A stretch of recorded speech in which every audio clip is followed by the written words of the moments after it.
always like the awkward pause. Yeah. There we go. All right, we are live.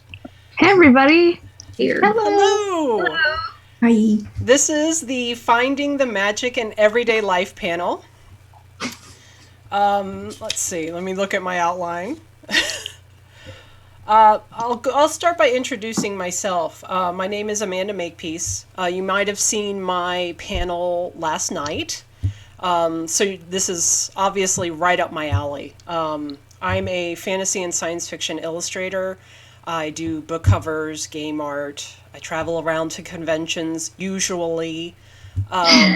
And I also have a graphite series of art that I'm working on, and that's on my Patreon. And you can see all of that at amandamakepeace.com. And now we will move on to each of our panelists. We'll start with you, Mariya. Sure. Hi, everybody. My name is Mariya Prytula. I'm a children's illustrator. I specialize primarily in picture books, a lot of animals, a lot of magical realism. And then for my personal, I guess, more fine art work, I specialize primarily in wildlife art. So. All right. And I'll let whoever wants to go next. Abby, go right ahead. Great. I'm Abbi Schellhase, and I'm an artist and illustrator. I love drawing people and like women in beautiful clothing. I'm currently working on a series called Obscure Powers that's about the powers of the quieter natured people, or powers that we don't usually think of as powers, like naps, for instance. And you can find me at abbischellhase.com. I want to shout out for the naps. Oh, yeah. So I am Diana. You know me as Dianita.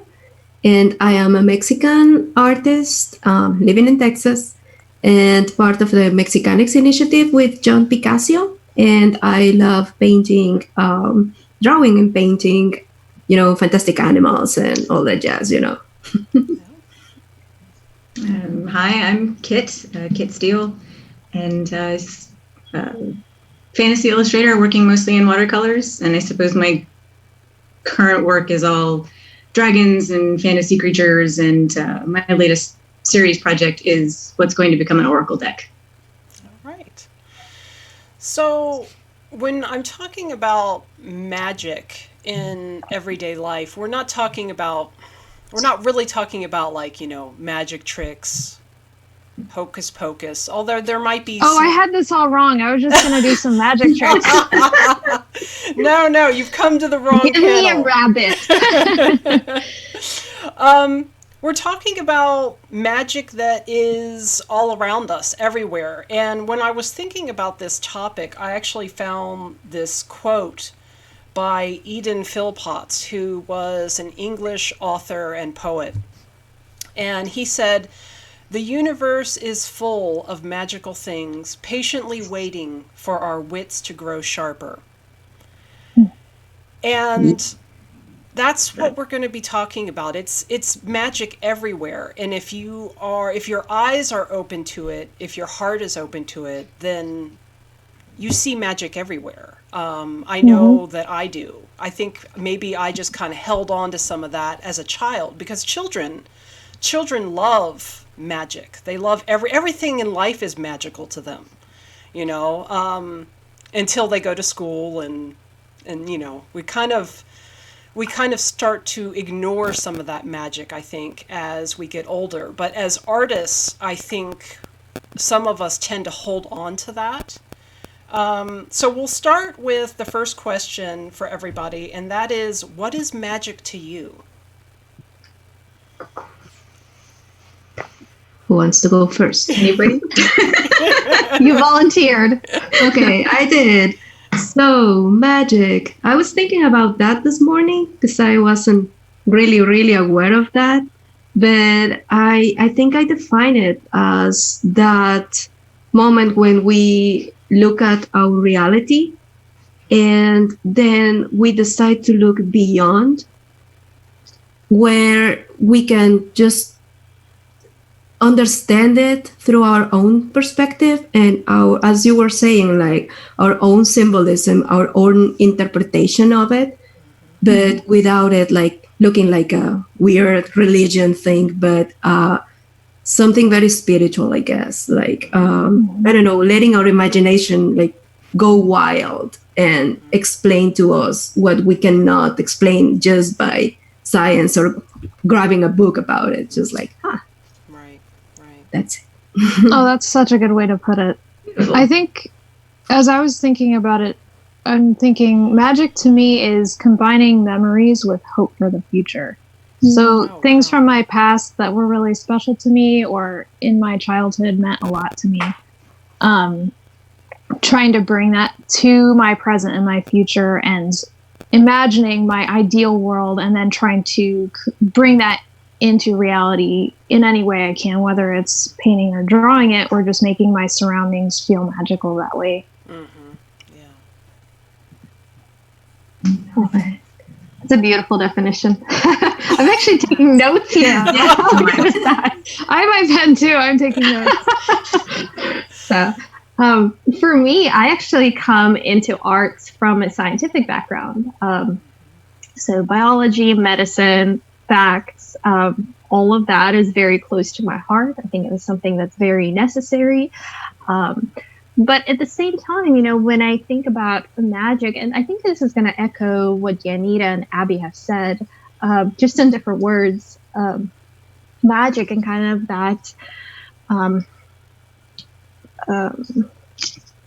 that aura or that feeling that you're putting into your art, depending how you describe it, you know, for me is always going to be love, comfort, and you know, again, it's kind of being open to the possibilities and opportunities as well. And I think it does require very much a lot of optimism. So anybody who gardens, anybody who works on, you know, kind of long-term projects, especially within the natural sphere, is going to be able to kind of understand a lot of that as well. Yeah.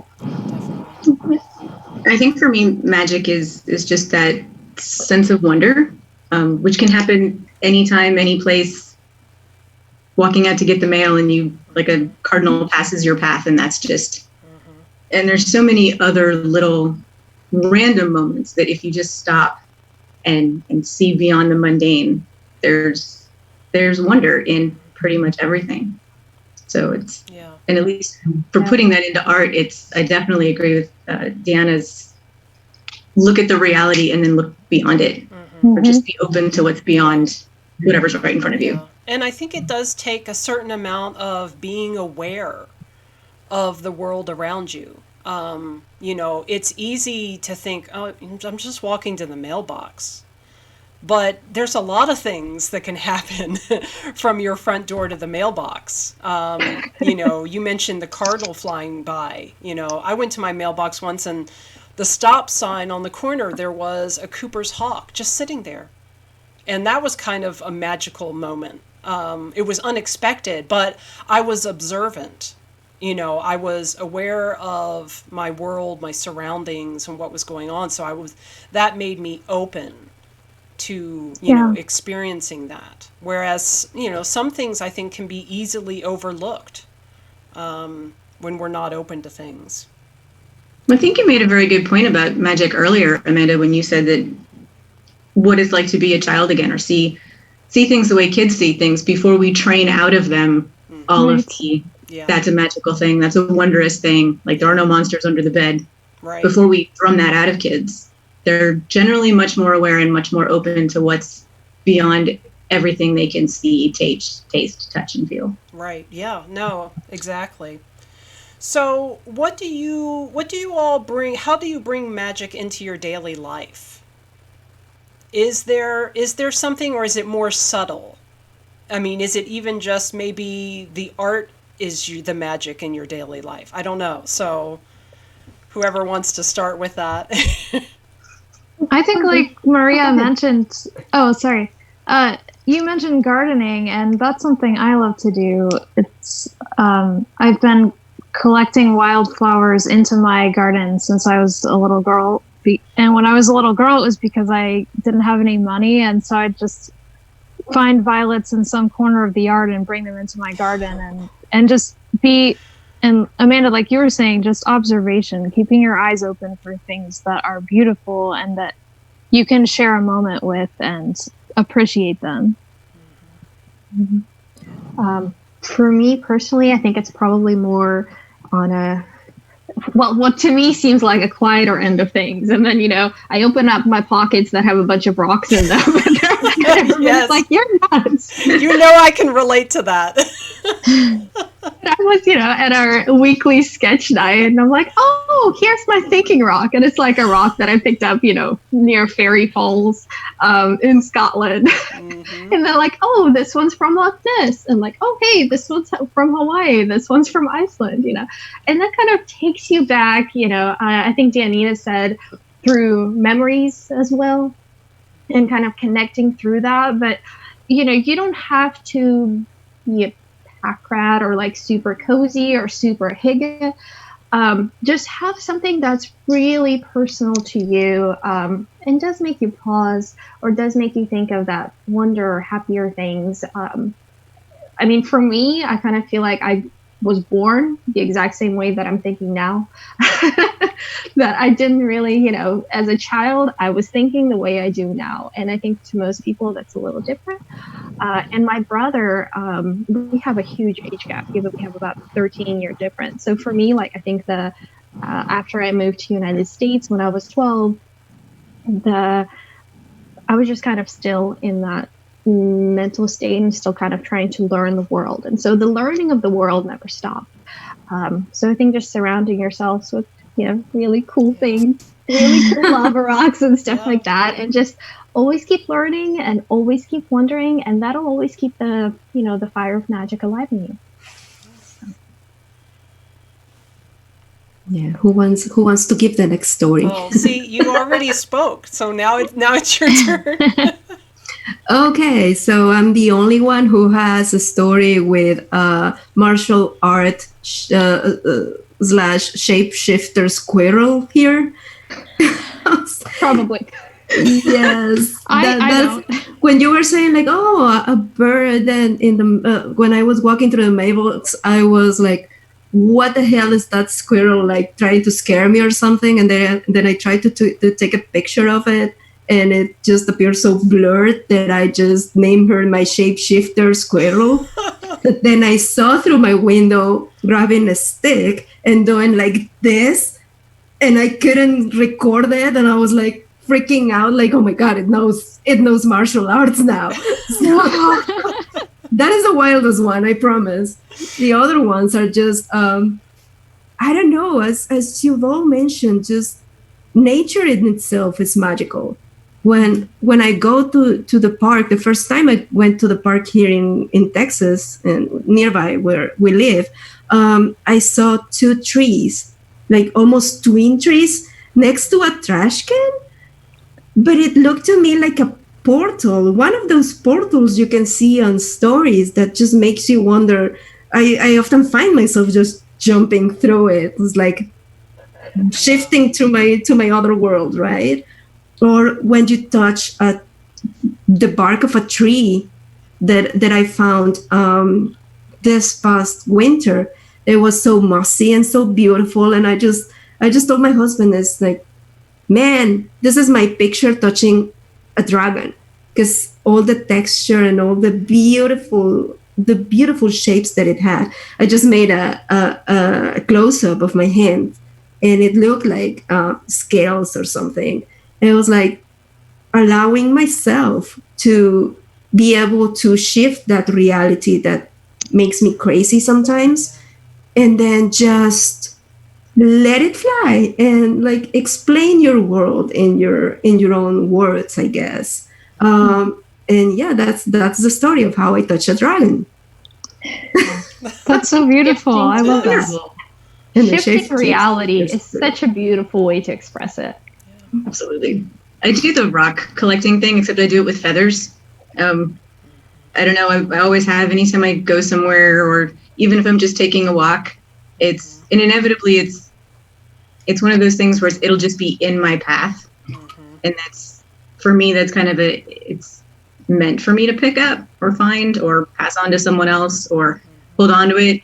And it sparks a concept, or I don't know. But the tree bark thing, like I've got so many photos of travels and sketches from travels of like random trees that grow in random shapes. And suddenly that sparks oh, well, clearly this tree is like the border for this kingdom and it means this. And there's a dragon on the other side. And like all of a sudden there's this 20-page story that becomes a painting, all from seeing this weird bend in a tree branch or the way a little stream curves around a hillside or something. And I think the more you can imagine beyond the mundane, the more that feeds the ability to imagine beyond the mundane. So. Yeah, definitely.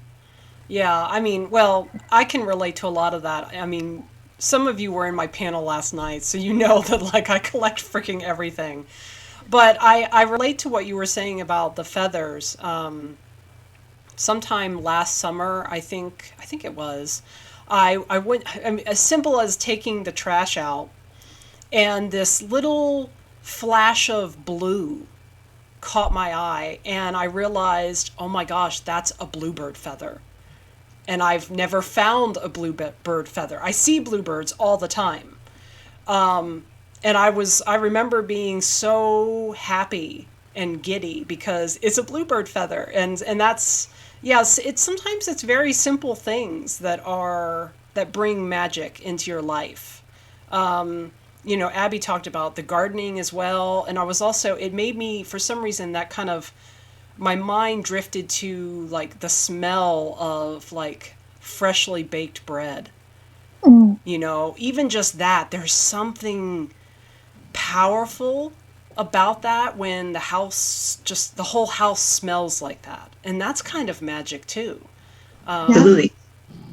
Yeah. Well, we have Kiki, of course. You know, Yes. Well, what's the name of the cartoon? I'm blanking. Kiki's Delivery Service. Yes, Kiki's Delivery Service. Yeah, but anything that requires, you know, I think taking care of others is usually going to have that undercurrent. So because it's such a warm feeling. Two, it requires, in certain respect, shifting your own reality in order to have empathy to take care of others. So yeah, no, definitely. Definitely. Yeah, empathy in itself is magical. So I know we've kind of drifted into this a little bit, but the next question I had was, what is a magical moment you've never forgotten?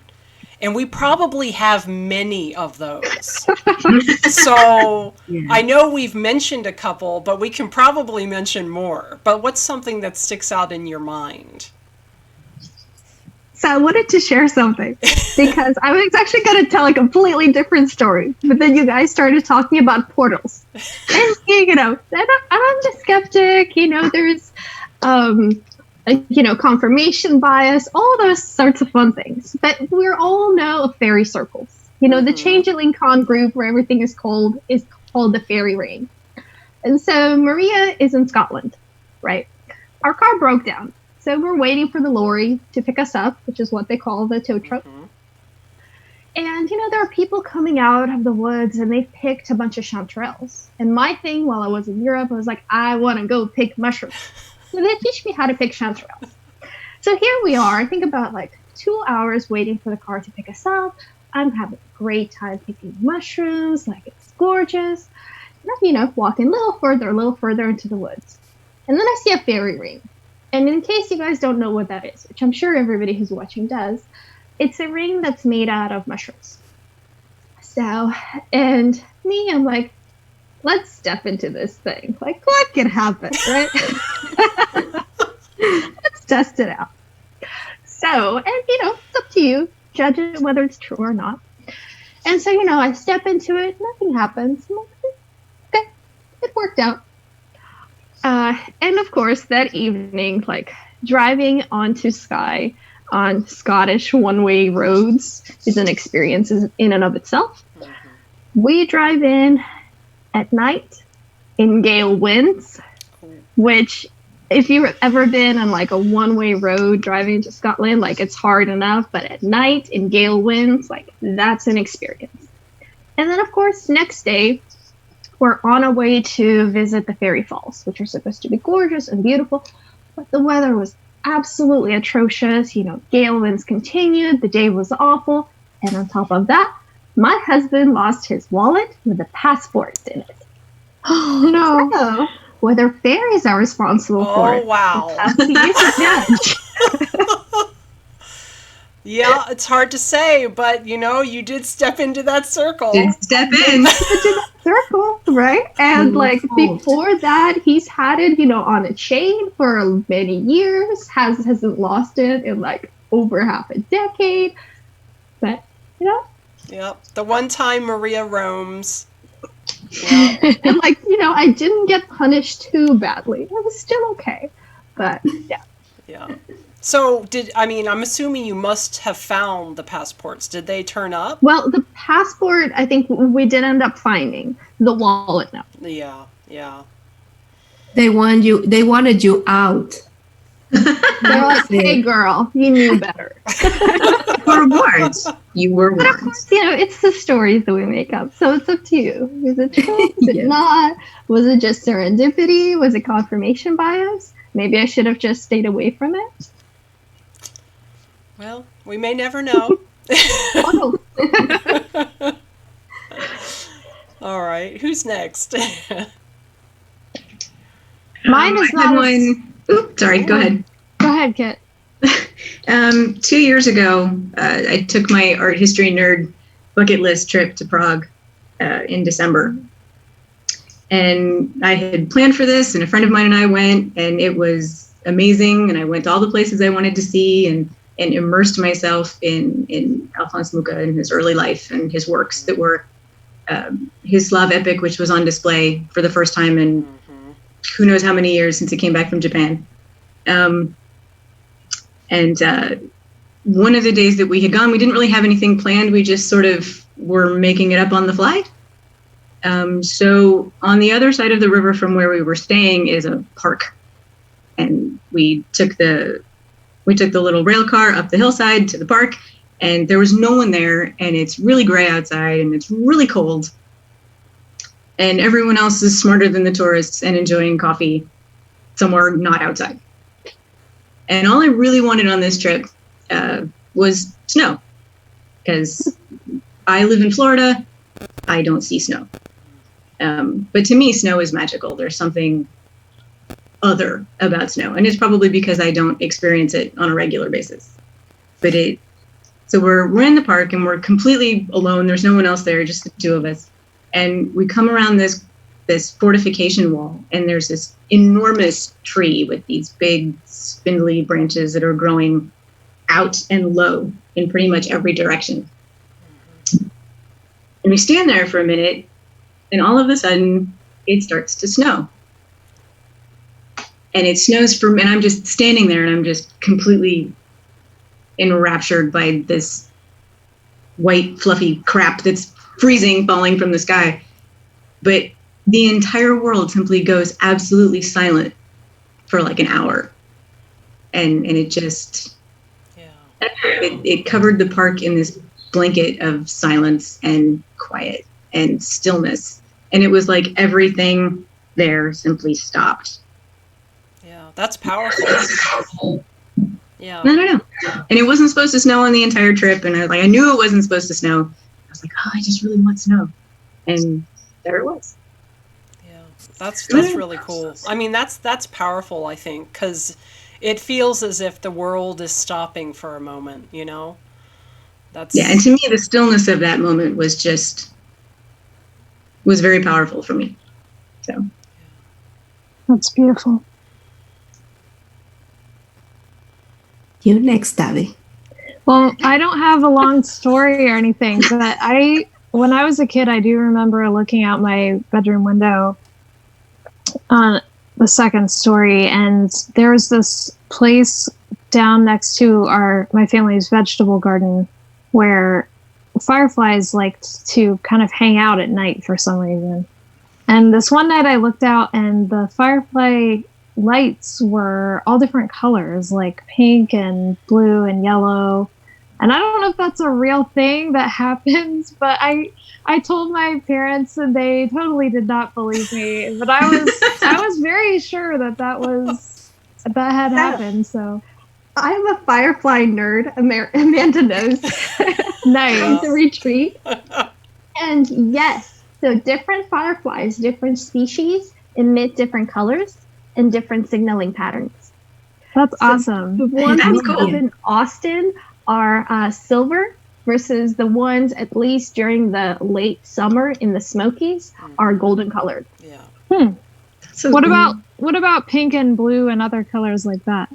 It could be depending on the light and like depending on the cones in your eyes. But like this is me explaining it in scientific way. It's up to you.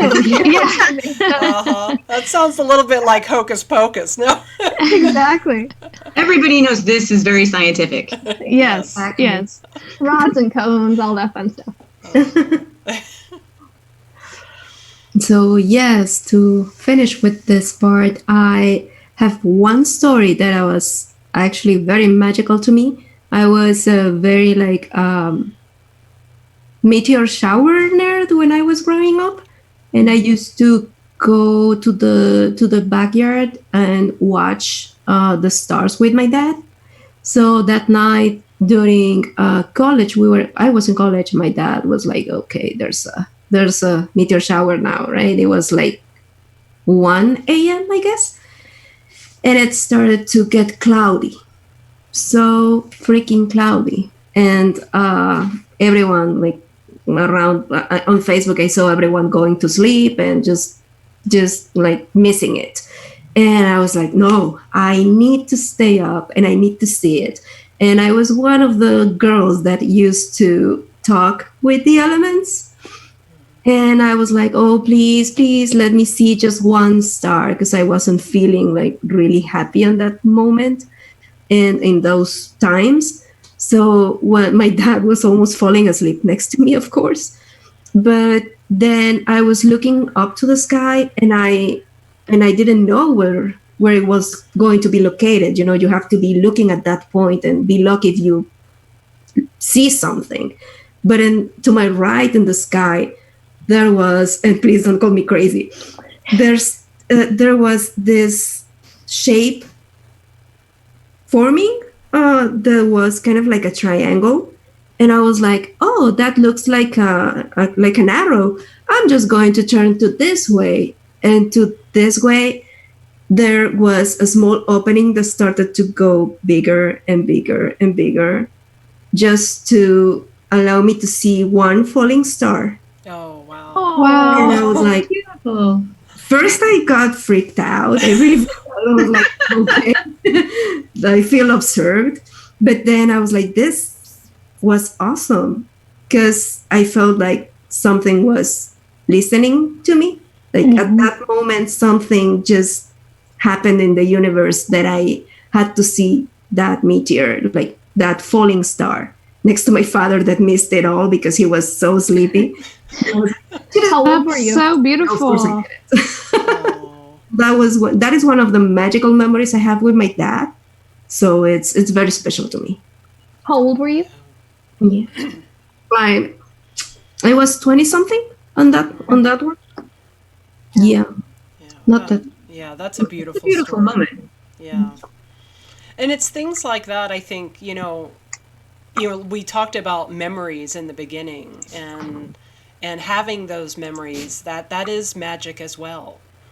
And being able to hold on to them. So, okay, let's see. What have we got here? I'm looking at the time as well. I want to make sure we have some extra time for questions. So, my next question, we don't necessarily, you guys don't all have to answer. If somebody has thoughts on it they want to share, you can. But do you think creative individuals, artists, songwriters, etc., like, authors as well, are naturally more open to magic? Mariya? Science. Back in school. No, I'm just kidding. I was actually thinking about that.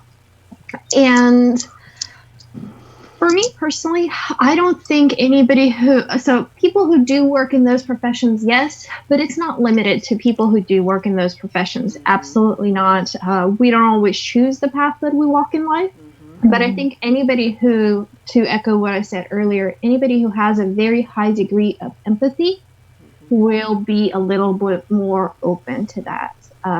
Anybody who's kind of has a bit more open-mindedness about the emotional capacity of things and trying to kind of feel how the others are feeling. Yeah, absolutely. Now, will that make you go into finance? Perhaps for a little while, will you go, people who are in arts? Yeah, probably. But I think we do have a lot of people who are songwriters or in the arts also who just take a completely different road as well, which is valid. Yeah.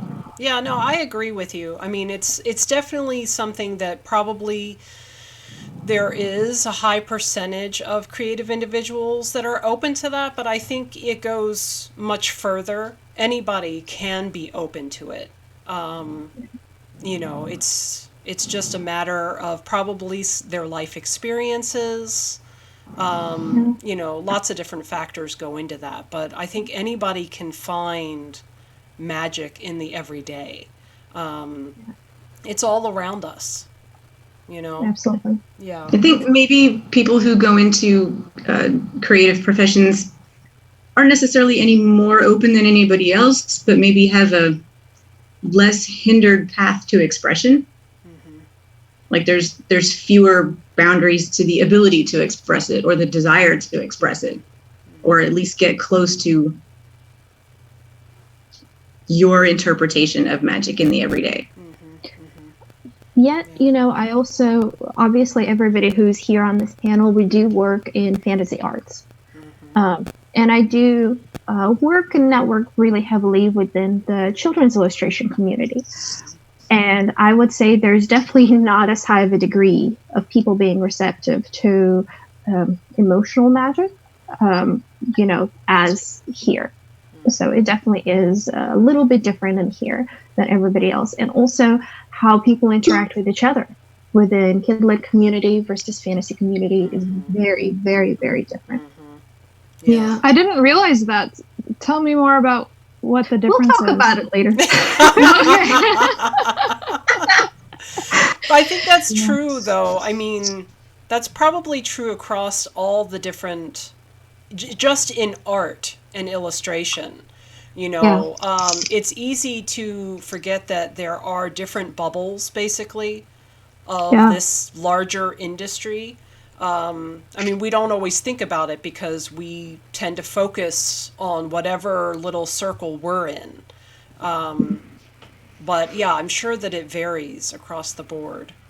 And just to add a little bit more, coming from a technical background, I also think that our lives are kind of like directed to, I need to solve this problem, like this real problem in this real life. And even though, as Mariya says, we need to have empathy, but sometimes our minds are just going through that way of solving things or making some questions that need to be asked and answered like this. But we as artists and the people who have this artistic and creative mind, no matter the branch they do, we are all asking, what if this thing could be this other way? And we go pursuing that kind of answers that no one is going to say because they sound a little bit dumb sometimes. But it's like we pursued that kind of knowledge and like personal knowledge, and we share it for the ones who cannot because reality just falls too hard on them or too hard on us at some point. So I think songwriters, musical artists, whatever kind of art you do, you are sometimes the voice of that creative person that is too like swallowing on the reality. And you're trying to pull them like, hey, what if you think for 2 seconds that life could be like this magical thing, not like that gray thing that we have to pursue every day. Yeah. Exactly. Yeah, and that leads into what was going to be the last question, and that was, does this magic manifest in your art and your creative process? And of course it does, to varying degrees. And you really touched on that, I think. Sorry. No, go ahead. Yeah, I mean, go ahead. I think that for the process of making art and to create it, one has to, I'm learning that one has to be like sometimes very, have a lot of discipline and let that gray part of the life, like some systematic happenings process going on.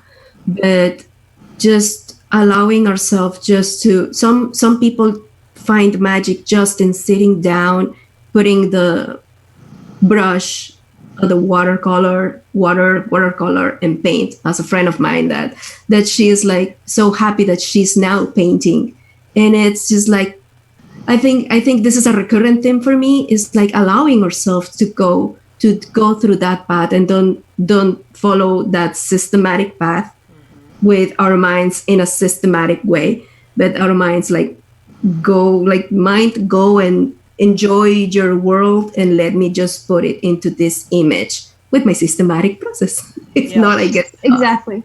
Yeah. But you absolutely have to allow yourself to daydream.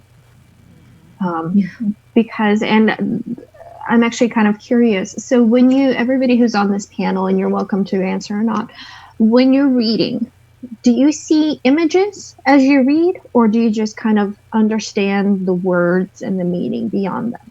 Like, is it like watching a movie for you, or for how me, does that it's like watching a movie. It's very detailed, and in fact, I don't want to take up all the time, but like for me, when I'm daydreaming a painting, it is kind of like a daydream, and I see the entire painting in my head, in color, what I want to do. Now, I'm always open to changing and adjusting things as I go, but that initial inspiration is just like a full work of art in my head.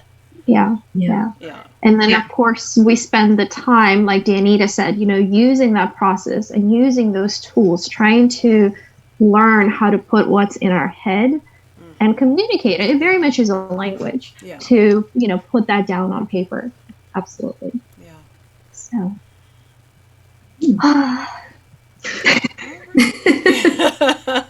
I don't know if we have any questions. I don't see anything specific. Ask questions. Yes, we have a few minutes. Ask questions.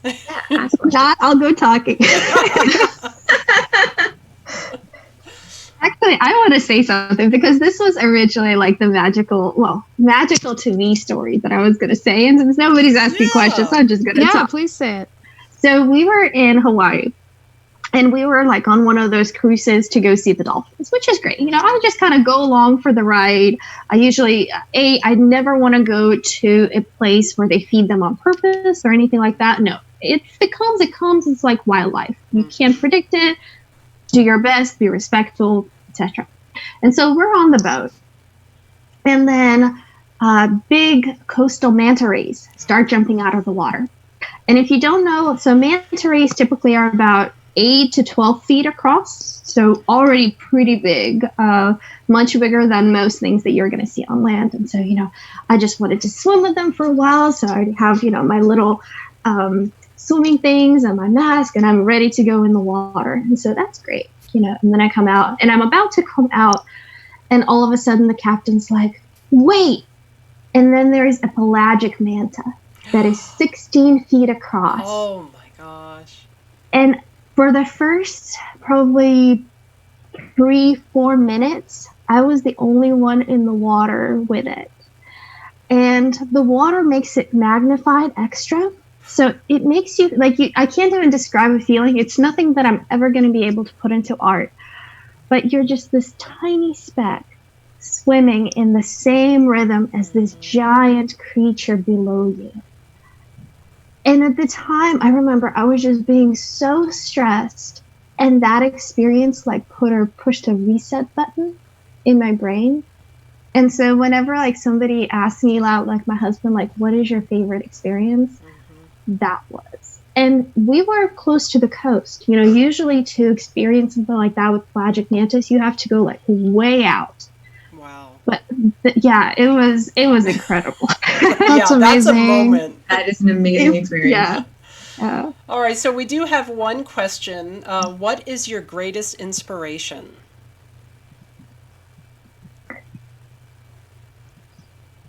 I can say what my current thing is. I don't know if this is the answer that the person was looking for, but I've been thinking about how to incorporate more of my personal feelings into my art. And I've been kind of imagining the ideal place that I would like to live someday. And I don't know if it's realistic. But, you know, like a little cottage in a clearing in the woods with a garden and flowers all around it. And, you know, maybe some deer that come to visit and plenty of animal friends. And so that's been inspiring for me to try to take elements of that fantasy that I have and incorporate it into my work, because I know there are a lot of people who have similar ideas and would really resonate with that. So that's kind of something I've been thinking a lot about lately. For me, I think for me it's experience, any experience really, because there's so much depth and breadth of it in a life, whether it's a short life or a long life or a happy one or a sad one. And everybody at some point in their life will understand a different part of that experience, whether it's the loss of a loved one or making a new friend or, you know, living on your own for the first time or whatever those are, or walking through the woods or, you know, hearing snow for the first time, like just everything and all of that you can bundle up in it and share with someone else. Yeah. I don't know. Yeah, absolutely. Dianita? I think my inspiration goes more in that look for the magic, because I grew up in a city and I was mostly alone when I was a child. So looking for those moments that I was missing, that I didn't have that connection with nature. So I'm trying to look out a little bit more. I'm very shy on that, but is that in my work I try to put more connection with animals, like spirit animals or something. I think that's not well used, but like, you know, connecting with an animal being or a spirit or something, and that gives me, that opens a whole world of possibilities. I used to have a connection with a horse that I was lucky to have, so that little connection turned the world upside down for me and put me more into trying to look more into those beings we are living with in this world and try to put some good and harmonious interaction in my work. And as Abbi said, like going to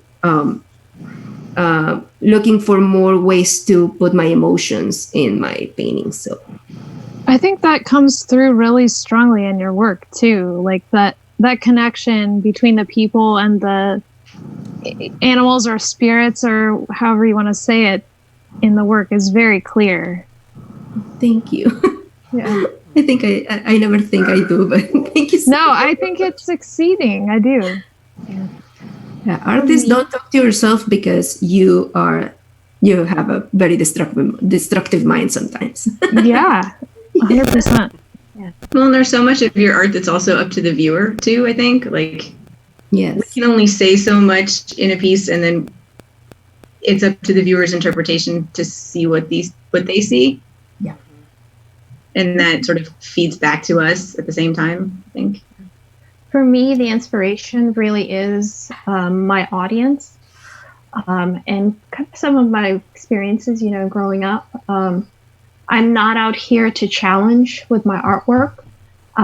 Whenever somebody does come to me and does look at my work, I want them to feel like they're getting a big hug. So that's, I think, a thread that's going to be throughout my work, even with something like the picture book that I did, Little Moss and Big Tree, deals with loss. It really does. But it ends in a very loving note. Well, and I the think art too is done in a very soothing way. Yeah. I ended up getting that book through the Kickstarter, and I gifted it to my nieces and nephews. And yeah, I mean, there's you have a powerful message, I think, in your art, Mariya. Just even the style in which you paint in lends itself to that message and that inspiration. I mean, in my deal, and a lot of it is going to be looking soft and fluffy, but underneath it is going to deal with some, difficult subjects. And it's for you as an audience, to look beyond it and see what the message is, but know that behind it, it's all with love, it's all with care, and you do really have somebody who cares for you. So even if we've never met. So I think that's the inspiration really for me. That's beautiful. That's beautiful. That is. And that's magic. Well, I think we're out of time. I do want to just say thank you to all of you on the panel and all of you who have joined us. If you want to go back to the Fairy Ring group, the next event is actually an AMA with a bunch of our guest artists, and it's going to be in the group. So no Twitch streaming, just pop in, you can ask anything. Should be fun. Yay! Thank you so much for moderating. This is fun. Thank you so much. Thank you, Amanda. Thank you. Take care, everyone. Bye.